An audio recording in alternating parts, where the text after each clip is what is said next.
হজরত উমর ইবনুল খাত্তাব রাদিয়াল্লাহু আনহু-এর সংক্ষিপ্ত জীবনী।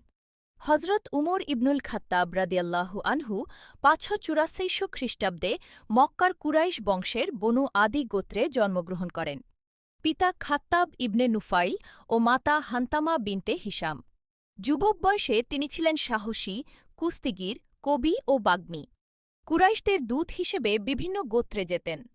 তখন মক্কার হাতে গোনা কয়েকজন শিক্ষিত লোকের মধ্যে তিনি ছিলেন একজন। প্রথম দিকে তিনি ইসলামের ঘোর বিরোধী ছিলেন।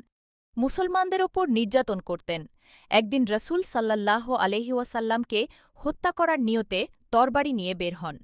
পথে জানতে পারেন তার বোন ফাতিমা রাদিয়াল্লাহু আনহা ও ভগ্নিপতি সাঈদ ইবনে জায়েদ রাদিয়াল্লাহু আনহু ইসলাম গ্রহণ করেছেন।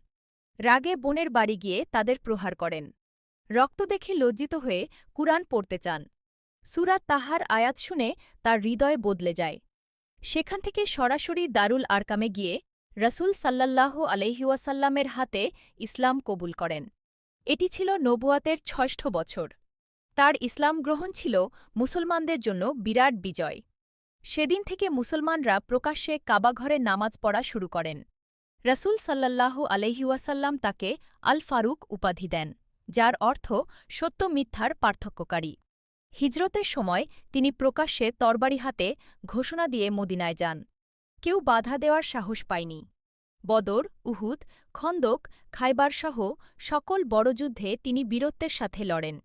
রসুল সাল্লাল্লাহু আলাইহি ওয়াসাল্লামের ইন্তেকালের পর হজরত আবু বকর রাদিয়াল্লাহু আনহু খলিফা হলে তিনি প্রধান সহযোগী হিসেবে কাজ করেন। ১৩ হিজরিতে হজরত আবু বকর রাদিয়াল্লাহু আনহু-এর ইন্তেকালের পর তিনি দ্বিতীয় খলিফা হন। তার ১০ বছরের শাসনামলে ইসলামী রাষ্ট্র এক বিশাল সাম্রাজ্যে পরিণত হয়।